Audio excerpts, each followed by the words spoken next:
बिस्मिल्लाहिर्रहमानिर्रहीम। अस्सलाम वालेकुम जी, मैं हूँ ज़की अब्बास। नाज़रीन, शाम के साथ बड़ा धोखा हुआ है, बल्कि यूं कहिए कि शाम का सौदा किया गया, शाम को बेच डाला गया है। और यहां तक कि कई शहरों पर कब्जा और फिर वहां से मुसलमानों को बेदखल किया जा रहा है। ये आखिरी मार्का है, फिर बात रुकेगी नहीं, क्योंकि जिस तरह से इजरायली फौजें शाम के अंदर दाखिल हुई हैं, फिर दमिश्क से सिर्फ 10 किलोमीटर के फासले पर हैं और अपना पूरे का पूरा तसल्लुत जो है वो जमाया जा रहा है। और चंद अरसा पहले जो गोलान हाइट्स पर तसल्लुत के बाद फॉल ऑफ सीरिया के मौका पर इसराइल ने मजीद इलाके अपने तसल्लुत में लिए थे। वहां से डेविड कॉरिडोर जो है वो बनाया जा रहा है, जो कि पूरे मिडल ईस्ट पर अपने तसल्लुत का मंसूबा है। और अब ये डेविड कॉरिडोर है क्या, कहां से शुरू होगा, कहां पर खत्म होगा और किन किन मुल्कों से गुजर कर जाएगा, ग्रेटर इजराइल मंसूबे में इसका क्या किरदार होगा, ये तमाम तर तफसीलात अब आज के इस व्लॉग में जानेंगे। तो चलिए वीडियो का आगाज करते हैं। मेरी गुजारिश आपसे यह है कि आपने वीडियो को आखिर तक देखना है। अच्छा नाज़रीन, डेविड कॉरिडोर शाम और इराक में इजराइल की तोसी के पीछे छुपा हुआ एक खतरनाक मंसूबा है। और डेविड कॉरिडोर शाम की मशरकी सरहद के साथ साथ जमीन के एक बड़े हिस्से पर तसल्लुत करने का इजरायली मंसूबा है। यह राहदारी इजराइल के जेरे तसल्लुत गोलान की पहाड़ियों से शाम के जो कुर्दों के जेरे कंट्रोल शुमाल मशरक के दरिया फुरात तक जो है वो चलेगी। लेविन के साय में एक नया जियोपॉलिटिकल कॉरिडोर खामोशी से तश्कील दिया जा रहा है, जो वहां पर जो कह लें कि गोलान की पहाड़ियां हैं उनको जुनूब मशरकी शाम से मिलाता है और फिर इराकी सरहद तक फैला हुआ है। डेविड कॉरिडोर के नाम से ये जाना जाता है और ये रास्ता महज एक फौजी गुजरगाह नहीं है, बल्कि ये एक बहुत बड़े इलाकाई एजेंडे की स्ट्रेटेजिक बुनियाद है। और फिर इजराइल के लिए इस राहदारी के जरिए शाम में तोसी करना कोई दिफाई तदबीर नहीं है, ये मशरक वुस्ता को दोबारा तरतीब देने की तरफ एक हिसाबी कदम है। अपना तसल्लुत पूरे के पूरे मिडल ईस्ट के ऊपर जमाने का एक कदम है और ग्रेटर इजराइल प्रोजेक्ट में कदम जमाने का यह सबसे बड़ा मंसूबा है। और डेविड कॉरिडोर अरब दुनिया के कलब में इजराइल के मुस्तकिल कदम जमाने की नुमाइंदगी भी करता है। और फिर ये ग्रेटर इजराइल प्रोजेक्ट के लिए एक लॉन्च पैड के तौर पर काम करता है। एक तोसी पसंद नजरिया जो पड़ोसी रियासतों को छोटे, मुनकसिम और कमजोर इदारों में तकसीम करने का तस्वुर है। और इस राहदारी के कंट्रोल के जरिए इजराइल खित्ते के जुग्राफिया और फिर सियासी मुस्तकबिल पर तवील मुद्दती असर और असर व रसूख की बुनियाद जो है वो रख रहा है। जनूबी शाम अपनी टूटी हुई खुद मुख्तारी और गैर मुल्की फौजी मौजूदगी के साथ इसके लिए बेहतरीन माहौल जो है वो पेश कर रहा है। वहां से इजराइल की बढ़ती हुई सरगर्मियां खतरात को पसपा करने या फिर द्रूज अकलियतों के दिफा के बारे में नहीं, बल्कि इलाकाई बसात को अपने हक में कायम करने के बारे में है। अब इराक जो है वो अगला हदफ है। शाम के बाद शाम में तोसी बसाते खुद कोई खात्मा नहीं है। हकीकी स्ट्रेटेजिक हदफ जो है वो इराक के मशरिक में है और खास तौर पर इजराइल नजफ और करबला के शिया मजहबी और सियासी गढ़ों में जो है वो घुसना चाहता है, जहां इराक में इजरायली और मगरबी असर व रसूख के खिलाफ मज़ाहमत के मरकजी जो मरकज हैं उनके तौर पर वो काम करते हैं।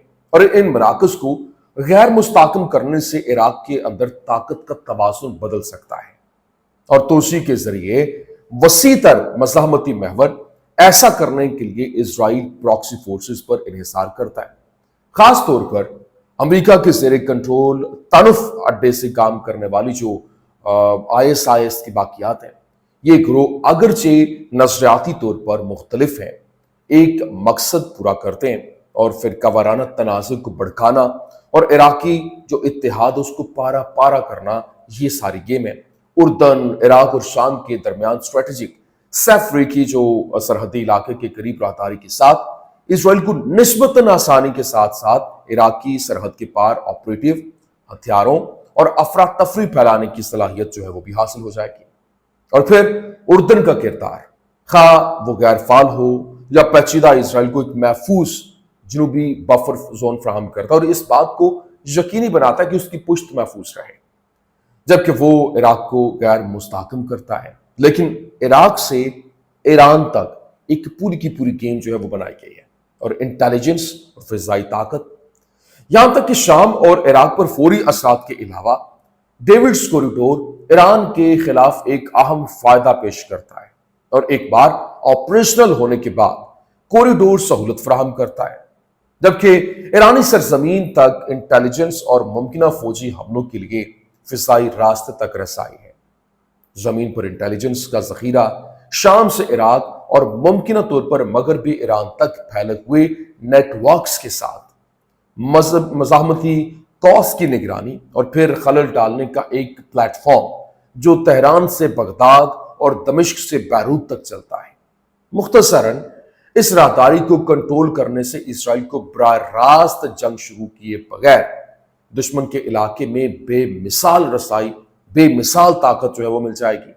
और डेविड कॉरिडोर की राहदारी जो ये है, सिर्फ एक हिकमत अमली नहीं है, ये तवील मुद्दती इलाकाई एजेंडे में एक पुरसुकून लेकिन तब्दीली का कदम है।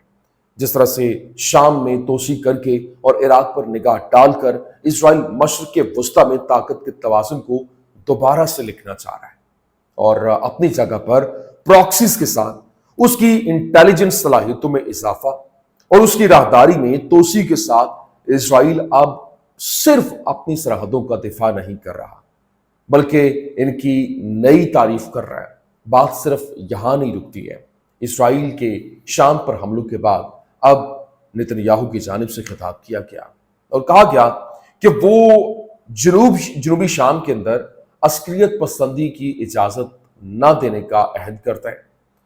उसने कहा कि मैं आपको बताना चाहता हूं कि हमने शाम में क्या किया है और हम शाम में क्या करेंगे।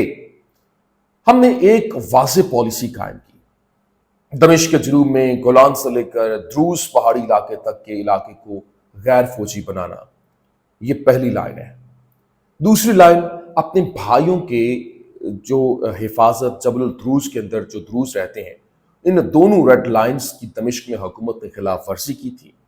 उन्होंने दमिश्क के जुनूब में इस इलाके में फौज भेजी जिस बारे में समझा जाता था कि इसे गैर फौजी बनाया जाना था, और द्रूज का कत्लेआम शुरू कर दिया। ये कौन कह रहा है? ये नेतन्याहू कह रहा है। उसने फिर मजीद कहा ये ऐसी चीज थी जिसे हम किसी भी हालत में कबूल नहीं कर सकते थे, इसलिए मैंने IDF को हिदायत की कि वो कार्रवाई करे और जोर से काम करे। फिजाइया ने दोनों डेथ स्क्वाड्स और बख्तरबंद गाड़ियों को निशाना बनाया। मैंने एक और हदफ शामिल किया, दमिश्क में शाम की वजारत दिफा पर हमला करना, और इस ताकतवर कार्रवाई के नतीजे में जंग बंदी हो गई और फिर शामी अफवाज वापस दमिश्क की तरफ चली गई। ये जरूरी है। अब वो कहता क्या है, वो देखें, वो कहता है ये एक जंग बंदी थी जो ताकत के जरिए हासिल की गई, और दरखास्तों या इल्तिजाओं से नहीं बल्कि ताकत के जरिए। और हम ताकत के जरिए अमन हासिल करते हैं, हम ताकत के जरिए पुरसुकून, ताकत के जरिए सलामती, सात मुहाजों पर ये हमारी पॉलिसी रहेगी। हम फौजी दस्तों को दमिश्क के जुनूब में जाने की इजाजत नहीं देंगे, और हम जबल द्रूज के अंदर जो द्रूज हैं उनको नुकसान नहीं पहुंचने देंगे।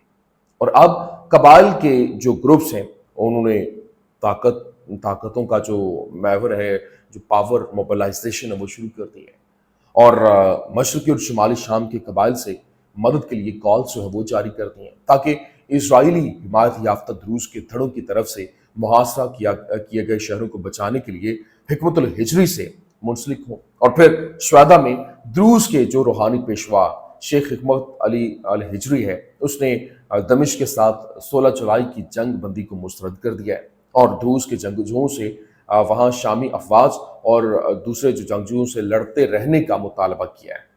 कबल अज़ीं इजरायली वज़ीर आज़म नेतन्याहू और दीगर रहनुमाओं से स्वेदा को बचाने की अपील करने के बावजूद अब वो शामी हुकूमत पर बद्दुओं की पेशकदमी के खिलाफ जो मदाखलत करने के ऊपर भी जोर दे रहा है। लेकिन यहाँ जो इम्पोर्टेंट चीज़ ये है कि जिस तरह से हालात बदल रहे हैं और जिस तरह से जो 700 से 1000 लोग सिर्फ 3 दिनों में जो है वो मारे गए, اور جب اس نے جولانی نے خطاب کیا، بات چیت کی، تو کوئی ان کا تذکرہ تک نہیں کیا گیا۔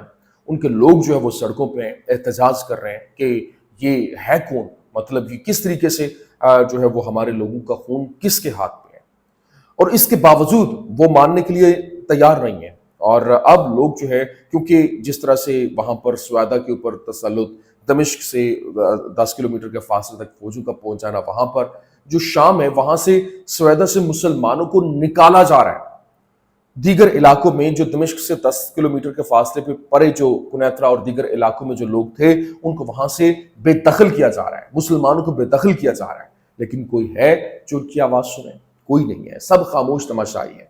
اور اس وقت سب سے امپورٹنٹ چیز کہ جو ترکیہ ہے، ترکیہ کی جانب سے کہا کہ ہم آپ کو دہشت گردی کے خلاف سپورٹ مہیا کریں گے، آپ ہم سے مدد مانگیں۔ کب مدد مانگی جائے گی؟ کب آپ مدد دیں گے؟ کون سی دہشت گردی، کیسی دہشت گردی؟ یہ جو اس وقت ملک میں ہو رہا ہے یہ کیا ہے؟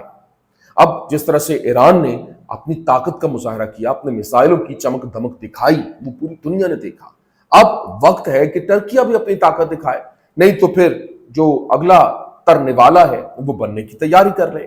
یہ کیونکہ بات تو یہاں تک رکے گی نہیں، اور یہ جو کوریڈور ہے، جس طرح سے ایک تسلط بنانے کا ذریعہ ہے، یہ چیزیں آہستہ آہستہ انویل ہوں گی، اور پورے کا پورا مڈل ایسٹ اس کی لپیٹ میں آئے گا، اگر اسی طرح سے ہمارے جو مسلم لیڈرشپ ہے وہ اسی طرح سے خاموش تماشائی بنی رہے۔